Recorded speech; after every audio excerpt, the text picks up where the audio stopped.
Hello everyone, this is the 6th lecture on study of compounds और इस lecture में हम डिस्कस करेंगे physical and chemical properties of nitric acid. तो जैसे कि आपको पता है कि पिछले लेक्चर में हमने डिस्कस किया था प्रिपरेशन ऑफ नाइट्रिक एसिड। तो हमने वहां पे डिस्कस किया था कि हम लेबोरेटरी प्रिपरेशन और इंडस्ट्रियल प्रिपरेशन कैसे करते हैं नाइट्रिक एसिड की। तो चलिए अब डिस्कस करते हैं physical properties of nitric acid. इसमें सबसे पहले आता है नाइट्रिक एसिड का कलर। तो नाइट्रिक एसिड एक कलरलेस लिक्विड होता है अगर हम बात करें प्योर नाइट्रिक एसिड की। बट क्योंकि HNO3 यानी नाइट्रिक एसिड क्या होता है, एक बहुत स्टेबल कंपाउंड नहीं होता है, इसकी वजह से ये क्या हो जाता है, डिकम्पोज हो जाता है और फॉर्म करता है नाइट्रोजन डाइऑक्साइड गैस। और इस नाइट्रोजन डाइऑक्साइड की वजह से इसका जो कलर होता है वो स्लाइटली येलो हो जाता है। अब हम बात करते हैं ओडर की। तो जो ओडर होता है इसका वो काफी सफोकेटिंग ओडर होता है। फिर ये बहुत ज्यादा कोरोसिव भी होता है नेचर में, इसीलिए कभी भी अगर ये स्किन के साथ कांटेक्ट में आ गया, अगर स्किन पे टच हो गया तो ये ब्लिस्टर्स फॉर्म करता है स्किन पे छाले हो जाते हैं। और ये जो ब्लिस्टर्स फॉर्म होते हैं इनका कलर येलो होता है। ये येलो कलर का आपको अपीयरेंस देगा। और ये येलो कलर क्यों फॉर्म होगा, क्योंकि जब ये स्किन के साथ कांटेक्ट में आता है तो ये एक कंपाउंड फॉर्म करता है। स्किन पे जो प्रोटीन होता है उसके साथ एक कंपाउंड फॉर्म करता है जिसका नाम है ज़ेंथोप्रोटिक एसिड। इसका नाम है ज़ेंथोप्रोटिक एसिड। और इस ज़ेंथोप्रोटिक एसिड का कलर होता है येलो। तो इसीलिए अगर ये स्किन के साथ कांटेक्ट में आ गया तो पहले तो छाले होंगे और उनका जो कलर होगा वो येलो आपको दिखाई देगा। उसका रीजन ये फॉर्मेशन ऑफ ज़ेंथोप्रोटिक एसिड है। अब हम बात करते हैं इसकी डेंसिटी की। तो इसकी डेंसिटी काफी ज्यादा होती है अगर हम कंपेयर करें वाटर से। और इन दी एंड ये बनाता है एक कांस्टेंट बॉइलिंग मिक्सचर, या जिसको आप कहते हो एजियोट्रॉपिक मिक्सचर। एजियोट्रॉपिक मिक्सचर की प्रॉपर्टी मैं ऑलरेडी बता चुका हूं कि इसमें आप जो कंपाउंड्स होते हैं, जो अलग अलग सब्सटेंसेस होते हैं, उनको आप डिस्टिलेशन से सेपरेट नहीं कर सकते हो। तो ये बनाता है एजियोट्रॉपिक मिक्सचर या constant boiling mixture eight 68% concentration. मतलब जिस एसिड में 68% HNO3 होगा, रिमेनिंग क्या होता है, वाटर होता है, वो क्या होगा, एक कांस्टेंट बॉइलिंग मिक्सचर या एजियोट्रॉपिक मिक्सचर होगा। अब हम बात करते हैं केमिकल प्रॉपर्टीज की। तो केमिकल प्रॉपर्टीज में हम सबसे पहले बात करेंगे नाइट्रिक एसिड की स्टेबिलिटी की। जैसा कि मैं आपको बता चुका हूं कि नाइट्रिक एसिड बहुत ज्यादा स्टेबल तो होता नहीं है। तो क्या होता है कि आप इसको स्लाइटली थोड़ा बहुत हीट कर देते हो, या फिर इवन सनलाइट की प्रेजेंस में ही ये क्या हो जाता है, डिकम्पोज हो जाता है। तो सनलाइट की प्रेजेंस में तो ये इवन रूम टेम्परेचर पे भी डिकम्पोज हो जाता है। तो ये डिकम्पोज होकर क्या क्या फॉर्म करता है, nitrogen dioxide, water and oxygen. तो इसी नाइट्रोजन डाइऑक्साइड की वजह से उसका कलर क्या होता था, येलो होता था। अब बात करते हैं इसके कैरेक्टर की। तो नाइट्रिक एसिड बहुत एसिडिक होता है कैरेक्टर में, और ये क्या है, एक मोनोबेसिक एसिड है। आपको पता है मोनोबेसिक एसिड क्या होता है, जिसका एक मॉलिक्यूल एक H+ आयन देता है जब ये डिकम्पोज होता है। तो यहाँ पे आप देख सकते हो HNO3 डिकम्पोज होता है और ये फॉर्म करता है H+ और NO3- ion, nitrate ion form करता है। जैसे कि आप देख सकते हो H+ और वाटर मॉलिक्यूल क्या फॉर्म करते हैं, H3O+। तो ये जो H+ आयन होता है ये वाटर मॉलिक्यूल के साथ कंबाइन होकर H3O+ आयन फॉर्म करता है। आप अगर इन दोनों रिएक्शंस को क्या करोगे, ऐड करोगे, तो ऐड कीजिए इन दोनों को। यहाँ पे आप H+H+ क्या कर सकते हो, कैंसिल कर सकते हो। तो बचा क्या, HNO3 + H2 क्या फॉर्म करेगा, HNO3 + H2 फॉर्म करेगा H3O+ + NO3- आयन। तो यहाँ पे ये हाइड्रोनियम आयन हमको दे रहा है और साथ में दे रहा है नाइट्रेट आयन। तो इसीलिए ये क्या है, एक मोनोबेसिक एसिड है, क्योंकि ये एक H+ आयन देता है। अब हम बात करते हैं रिएक्शन विद बेसिस। तो बेसिस के साथ ये कैसे रिएक्ट करता है, तो बेसिस के साथ ये फॉर्म करेगा करस्पॉन्डिंग सॉल्ट्स एंड वाटर, क्योंकि एसिड्स क्या करते हैं बेसिस के साथ, सॉल्ट एंड वाटर फॉर्म करते हैं। तो कुछ ऑक्साइड्स होते हैं मेटल के जो कि बेसिक होते हैं, और कुछ हाइड्रोक्साइड्स होते हैं मेटल के जो कि बेसिक होते हैं। तो metal oxides and hydroxides generally क्या होते हैं, बेसिक होते हैं नेचर में। तो आप देख सकते हो कॉपर ऑक्साइड और you can say copper 2 oxide क्या फॉर्म करता है, नाइट्रिक एसिड के साथ फॉर्म करता है कॉपर नाइट्रेट। तो आप देख सकते हो करस्पॉन्डिंग नाइट्रेट्स फॉर्म करेगा, और साथ में वाटर। उसी तरीके से ZNO क्या फॉर्म करेगा, दैट इज जिंक ऑक्साइड, वो फॉर्म करेगा नाइट्रिक एसिड के साथ जिंक नाइट्रेट और water molecule. Sodium oxide nitric acid के साथ क्या फॉर्म करेगा, वो फॉर्म करेगा सोडियम नाइट्रेट और वाटर। तो आप देख सकते हो मेटल के नाइट्रेट्स फॉर्म हो रहे हैं। लेड ऑक्साइड HNO3 के साथ again lead nitrate and water. उसी तरीके से अब हम बात करते हैं हाइड्रोक्साइड्स की। तो हाइड्रोक्साइड्स भी क्या होते हैं, बेसिक होते हैं। तो ferric hydroxide that is FeOH whole thrice, जिसको आप आयरन 3 हाइड्रोक्साइड भी बोल सकते हो, ये फॉर्म करता है नाइट्रिक एसिड के साथ FeNO3 होल थ्राइस, मतलब ये हो गया फेरिक नाइट्रेट और वाटर। तो करस्पॉन्डिंग नाइट्रेट्स ही फॉर्म हो रहे हैं अभी भी, और साथ में फॉर्म होगा water. NaOH sodium hydroxide nitric acid के साथ क्या फॉर्म करेगा, सोडियम नाइट्रेट एंड वाटर। अब हम बात करते हैं कैल्शियम हाइड्रोक्साइड की। तो नाइट्रिक एसिड के साथ क्या फॉर्म करेगा, calcium nitrate and water. Ammonium hydroxide जो कि क्या होता है, एक वीक बेस होता है, तो ये नाइट्रिक एसिड के साथ रिएक्ट करेगा और फॉर्म करेगा अमोनियम नाइट्रेट और वाटर। तो आप देख सकते हो करस्पॉन्डिंग मेटल्स के या करस्पॉन्डिंग कैटायंस के क्या फॉर्म हो रहे हैं, नाइट्रेट्स फॉर्म हो रहे हैं और साथ में फॉर्म हो रहा है वाटर। अब हम बात करते हैं इन एसिड्स की कार्बोनेट्स और बाइकार्बोनेट्स के साथ रिएक्शन। तो जनरली जो टिपिकल एसिडिक कैरेक्टर होता है वही इनमें भी होता है। तो ये क्या फॉर्म करते हैं, जब कार्बोनेट्स और बाइकार्बोनेट्स के साथ रिएक्ट करते हैं तो करस्पॉन्डिंग मेटल्स के क्या फॉर्म करेंगे, वही नाइट्रेट्स और साथ में कार्बन डाइऑक्साइड और वाटर मॉलिक्यूल्स फॉर्म करेंगे। तो कार्बन डाइऑक्साइड और वाटर भी साथ में फॉर्म होते हैं करस्पॉन्डिंग मेटल नाइट्रेट्स के साथ। तो आप देख सकते हो यहाँ पे सोडियम कार्बोनेट नाइट्रिक एसिड के साथ फॉर्म करेगा sodium nitrate, water and carbon dioxide. उसी तरीके से कैल्शियम कार्बोनेट फॉर्म करेगा नाइट्रिक एसिड के साथ कैल्शियम नाइट्रेट। बोला था मैंने मेटल नाइट्रेट्स फॉर्म होता है, साथ में वाटर और कार्बन डाइऑक्साइड। देन अगर हम बात करें बाइकार्बोनेट्स की, तो कैल्शियम बाइकार्बोनेट्स नाइट्रिक एसिड के साथ क्या फॉर्म करता है, calcium nitrate, water and carbon dioxide. तो again water and carbon dioxide form हो रही है करस्पॉन्डिंग नाइट्रेट्स के साथ। और अगर सोडियम बाइकार्बोनेट HNO3 के साथ आप ट्रीट करोगे तो ये फॉर्म करेगा NaNO3, अगेन सोडियम नाइट्रेट और साथ में वाटर एंड कार्बन डाइऑक्साइड। तो आप देख सकते हो कि वाटर और कार्बन डाइऑक्साइड फॉर्म होता है करस्पॉन्डिंग मेटल नाइट्रेट्स के साथ। और अगला टॉपिक आपके पास है reaction with sulphides and bisulphides. तो अगर आप सल्फाइड्स के साथ रिएक्शन करते हो या बाइसल्फाइड्स के साथ रिएक्शन करते हो HNO3 की, तो ये फॉर्म करेगा करस्पॉन्डिंग नाइट्रेट्स, मेटल के नाइट्रेट्स, साथ में वाटर और सल्फर डाइऑक्साइड। तो देख सकते हो आप सोडियम सल्फाइड और नाइट्रिक एसिड फॉर्म करेगा sodium nitrate, water and sulphur dioxide. Then sodium bisulphide, तो ये फॉर्म करेगा HNO3 के साथ sodium nitrate, water and sulphur dioxide, again same thing.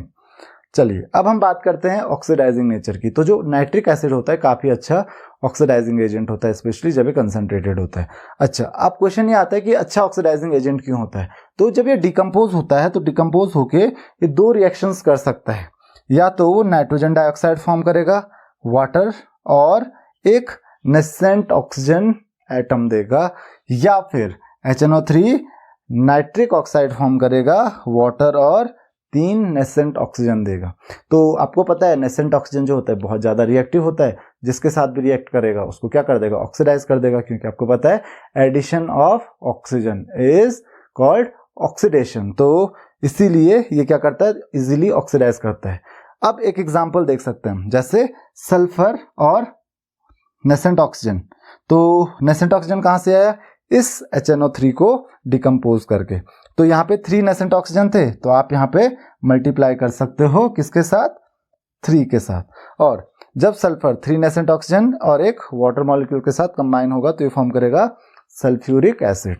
तो अगर आप इसको 3 से मल्टीप्लाई कर दोगे, इसको रिएक्शन 1 लिख सकते हैं, इसको 2 लिख सकते हैं, तो 3 नेसेंट ऑक्सीजन दोनों तरफ कैंसिल हो जाएंगे। तो हमारे पास देखिए रिएक्शन क्या है, यहाँ पे सल्फर है प्लस हमारे पास उधर क्या है 2 इंटू 3, क्योंकि 2HNO3 ये था, 3 से मल्टीप्लाई किया तो ये हो जाएगा 6HNO3।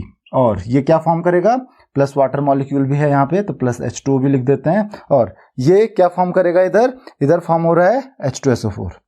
H2SO4 के साथ साथ क्या फॉर्म हो रहा है, उधर देख लीजिए, इधर 2 into 3 that is 6 nitrogen dioxide plus water molecule कितने हो जाएंगे 3H2O। तो ये रिएक्शन होगी। और यहाँ पे आप देख सकते हो सल्फर को क्या कर दिया इसने, ऑक्सीडाइज कर दिया, और ऑक्सीडाइज करके क्या फॉर्म कर लिया है, H2SO4 सल्फ्यूरिक एसिड फॉर्म कर लिया है। तो ये क्या है, एक बहुत अच्छा ऑक्सीडाइजिंग एजेंट है। उसी तरीके से ये कार्बन को भी ऑक्सीडाइज करता है। तो कार्बन कंसंट्रेटेड HNO3 के साथ रिएक्ट करके क्या फॉर्म करता है, कार्बन डाइऑक्साइड। तो कार्बन भी ऑक्सीडाइज हो रहा है कार्बन डाइऑक्साइड में। अगला है एक्शन ऑन मेटल्स। तो मेटल्स पे इसका क्या असर होता है, तो मेटल्स को आप अलग अलग कैटेगराइज कर सकते हो, जो हाइड्रोजन से ऊपर आते हैं इलेक्ट्रोकेमिकल सीरीज में या फिर रिएक्टिविटी सीरीज में, और जो हाइड्रोजन से नीचे आते हैं रिएक्टिविटी सीरीज में। तो जो हाइड्रोजन से ऊपर, जस्ट ऊपर जो मेटल्स आते हैं, तो आप देख सकते हो जैसे जिंक है, तो पहले डाइल्यूट एसिड के साथ और फिर कंसंट्रेटेड नाइट्रिक एसिड के साथ देखते हैं। तो डाइल्यूट नाइट्रिक एसिड के साथ अबाउट 20% नाइट्रिक एसिड जिसमें हो, उसके साथ हम रिएक्ट करते हैं किसको, जिंक को, और जिंक फॉर्म करता है जिंक नाइट्रेट। और यहाँ पे आप देख सकते हो ये फॉर्म कर रहा है नाइट्रस ऑक्साइड। तो अलोंग विद जिंक नाइट्रेट क्या फॉर्म कर रहा है, नाइट्रस ऑक्साइड। उसी तरीके से जिंक को अगर हम रिएक्ट करेंगे नाइट्रिक एसिड के साथ, कंसंट्रेटेड नाइट्रिक एसिड के साथ, तो आपको ये ध्यान रखना है कि जो मेटल्स होते हैं उनके साथ अगर आप कंसंट्रेटेड नाइट्रिक एसिड को रिएक्ट करोगे तो नाइट्रिक एसिड यहाँ पे ऑक्सीडाइजिंग एजेंट की तरह बिहेव करेगा, एक टिपिकल एसिड की तरह नहीं, ये ऑक्सीडाइजिंग एजेंट की तरह बिहेव करेगा। तो ये क्या करता है, ऑक्सीडाइज कर देता है जिंक को और फॉर्म करता है जिंक नाइट्रेट, साथ में नाइट्रोजन डाइऑक्साइड और वाटर। कॉपर के साथ अगर हम नाइट्रिक एसिड की रिएक्शन देखें तो कॉपर जो है उसको ये ऑक्सीडाइज करता है, चाहे आप कोल्ड और डाइल्यूट नाइट्रिक एसिड यूज करें या hot and concentrated nitric acid use करें। तो कॉपर के साथ ही क्या फॉर्म करता है, copper nitrate, then nitric oxide and water. जबकि अगर हम हॉट और कंसंट्रेटेड नाइट्रिक एसिड यूज करेंगे तो ये रिएक्शन जो होगी वो सेम वही रिएक्शन होगी जो जिंक के साथ होगी, क्योंकि इसको भी क्या करता है, ऑक्सीडाइज करता है, और जिंक को भी क्या करता है, ऑक्सीडाइज करता है। तो क्या फॉर्म करेगा, कॉपर नाइट्रेट, नाइट्रोजन डाइऑक्साइड और वाटर। तो ये आपने दो अलग अलग मेटल्स की रिएक्शन देख ली। कुछ मेटल्स होते हैं जो काफी रिएक्टिव होते हैं, जैसे मैग्नीशियम हो गया और मैंगनीज हो गया। तो आप देख सकते हो इनके साथ हम बहुत ज्यादा डाइल्यूट HNO3 यूज करेंगे, अबाउट 1% के आसपास बहुत डाइल्यूट हम HNO3 यूज करेंगे, और ये फॉर्म करेगा करस्पॉन्डिंग मेटल नाइट्रेट, और साथ में हाइड्रोजन गैस लिबरेट करेगा, जैसे कि कोई भी टिपिकल मेटल करता है एसिड के साथ। तो ये हाइड्रोजन गैस यहाँ पे लिबरेट करेगा मैग्नीशियम नाइट्रेट के साथ। मैंगनीज क्या फॉर्म करेगा HNO3 के साथ, ये फॉर्म करेगा MnNO3 होल ट्वाइस, मैंगनीज का नाइट्रेट और साथ में हाइड्रोजन। अगला है आपके पास HCl के साथ। तो ये HCl को भी क्या कर देता है, ऑक्सीडाइज कर देता है। तो मिक्सचर जो होता है HNO3 और HCl का जो रेशियो होता है इनका, HNO3 और HCl का, वो 1:3 होता है। तो 1 वॉल्यूम हमको HNO3 का लेना है और 3 वॉल्यूम हमको HCl के लेने हैं। तो ये फॉर्म करता है, इस मिक्सचर को हम कहते हैं एक्वारेजिया। तो ये फॉर्म करता है NOCl, that is nitrosyl chloride, साथ में H2O और नेसेंट क्लोरीन। तो नेसेंट क्लोरीन क्या होता है, बहुत ज्यादा रिएक्टिव होता है, और ये इतना ज्यादा रिएक्टिव होता है कि नोबल मेटल्स के साथ भी ये रिएक्ट कर लेता है, जैसे आपके गोल्ड और प्लेटिनम हो गए। तो प्लेटिनम के साथ क्या फॉर्म करता है, प्लेटिनम प्लस 4Cl, ये फॉर्म करेगा प्लेटिनम 4 क्लोराइड। उसी तरीके से गोल्ड प्लस 3Cl, तो ये फॉर्म करेगा औरस क्लोराइड। तो नेक्स्ट आपके पास है टेस्ट फॉर नाइट्रिक एसिड। तो नाइट्रिक एसिड के टेस्ट हम कैसे कैसे करते हैं, तो कुछ टेस्ट हम डिस्कस कर लेते हैं। तो सबसे पहला है कि अगर आप नाइट्रिक एसिड को हीट करते हो, तो नाइट्रिक एसिड को अगर आप हीट करोगे तो आपको पता है कि नाइट्रिक एसिड क्या फॉर्म करता है, नाइट्रोजन डाइऑक्साइड फॉर्म करता है। और नाइट्रोजन डाइऑक्साइड का आपको कलर पता है कैसा होता है, रेडिश ब्राउन होता है। तो इसीलिए जब आप नाइट्रिक एसिड को हीट करोगे तो ये फॉर्म करेगा रेडिश ब्राउन फ्यूम्स। तो ये रेडिश ब्राउन फ्यूम से आपको पता चल जाएगा कि ये नाइट्रिक एसिड या फिर कोई मेटल नाइट्रेट है। जनरली जो मेटल नाइट्रेट्स होते हैं, कुछ मेटल नाइट्रेट्स को छोड़ के, जैसे सोडियम नाइट्रेट हो गया, पोटेशियम नाइट्रेट हो गया, ये नाइट्राइड्स फॉर्म करते हैं हीट करने पे। लेकिन जो बाकी के जनरल मेटल्स होते हैं उनके नाइट्रेट्स अगर आप हीट करोगे तो ये भी डिकम्पोज होके क्या फॉर्म करेंगे, नाइट्रोजन डाइऑक्साइड, मतलब ये भी रेडिश ब्राउन फ्यूम्स देंगे। तो जनरली ये नाइट्रेट आयन का टेस्ट हो गया NO3- का। और NO3- नाइट्रेट आयन के लिए हम एक और टेस्ट करते हैं जिसका नाम है brown ring test, that is NO3-। तो यहाँ पे आप देख सकते हो कि ब्राउन रिंग टेस्ट में हम क्या करते हैं। तो सबसे पहले इसका एक सेटअप समझेंगे कि हम इसको परफॉर्म कैसे करते हैं। तो सबसे पहले हम मिक्स करते हैं दो सब्सटेंसेस को, ये है फेरस सल्फेट, और फेरस सल्फेट के साथ हम मिक्स करेंगे डाइल्यूट नाइट्रिक एसिड को। तो फेरस सल्फेट और डाइल्यूट नाइट्रिक एसिड को हमने मिक्स किया, और इनका जो मिक्सचर होता है उसको आप एक टेस्ट ट्यूब में लेंगे, और उस टेस्ट ट्यूब में स्लोली, बहुत स्लोली ऐड करेंगे कंसंट्रेटेड सल्फ्यूरिक एसिड। तो यहाँ पे आप फिगर देख सकते हो, ये एक टेस्ट ट्यूब है। इस टेस्ट ट्यूब में हमने पहले क्या लिया, डाइल्यूट HNO3 और FeSO4 का सॉल्यूशन लिया। तो ये मिक्सचर हमने लिया इसमें, और अब क्या होगा, इसमें हम स्लोली ऐड करेंगे कंसंट्रेटेड सल्फ्यूरिक एसिड वॉल्स के थ्रू। तो ये क्या होगा, अगर हम स्लोली ऐड करेंगे तो कंसंट्रेटेड सल्फ्यूरिक एसिड जो होगा, क्योंकि बहुत ज़्यादा हैवी होता है ये इससे, तो ये क्या हो जाएगा, नीचे डिपॉजिट हो जाएगा। तो आप देख सकते हो कंसंट्रेटेड सल्फ्यूरिक एसिड जो है वो नीचे आ जाएगा, और जो आपका सॉल्यूशन होगा HNO3 और FeSO4 का वो ऊपर रहेगा। और बीच में जहां पे इनका जंक्शन होता है, जहां पे ये मिलते हैं, यहां पे आप थोड़ी देर बाद देखोगे तो यहां पे एक ब्राउन कलर का रिंग फॉर्म हो जाता है।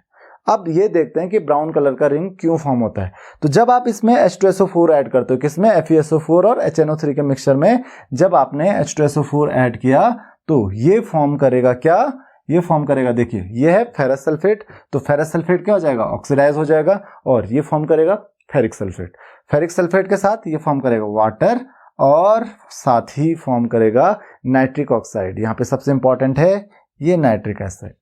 तो ये नाइट्रिक ऑक्साइड अब क्या करेगा, ये FeSO4 के साथ और रिएक्ट करेगा, और FeSO4 हमारे पास यहाँ पे है, और FeSO4 के साथ जब ये नाइट्रिक ऑक्साइड रिएक्ट करेगा तो ये फॉर्म करेगा nitroso ferrous sulphate, that is FeSO4.NO। इसको हम बोलते हैं नाइट्रोसो फेरस सल्फेट, और इस नाइट्रोसो फेरस सल्फेट का जो कलर होता है वो ब्राउन होता है, और इसी वजह से यहाँ पे आपको जो रिंग दिखाई देता है वो एक ब्राउन कलर का रिंग दिखाई देता है। तो ये था आपका ब्राउन रिंग टेस्ट। तो इस ब्राउन रिंग टेस्ट की हेल्प से आप नाइट्रेट आयन का डिटेक्शन करते हो। तो यहाँ पे आप HNO3 की जगह NaNO3 या कोई और नाइट्रेट भी यूज कर सकते हो। तो ये केवल HNO3 के लिए नहीं, ये नाइट्रेट आयन का टेस्ट होता है जिसको आप कहते हो ब्राउन रिंग टेस्ट। अगर यहाँ पे नाइट्रेट आयन नहीं होता तो ये NO फॉर्म नहीं करता, और NO फॉर्म नहीं करता तो ये आपका नाइट्रोसो फेरस सल्फेट नहीं फॉर्म होता।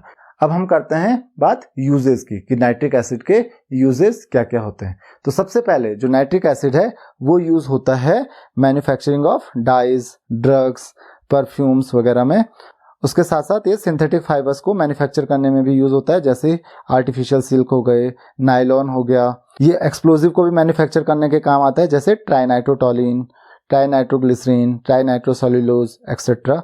अमोनियम नाइट्रेट जो कि एक बहुत इंपॉर्टेंट फर्टिलाइजर होता है, और इसके साथ साथ और फर्टिलाइजर्स मैन्युफैक्चर करने के भी काम आता है नाइट्रिक एसिड।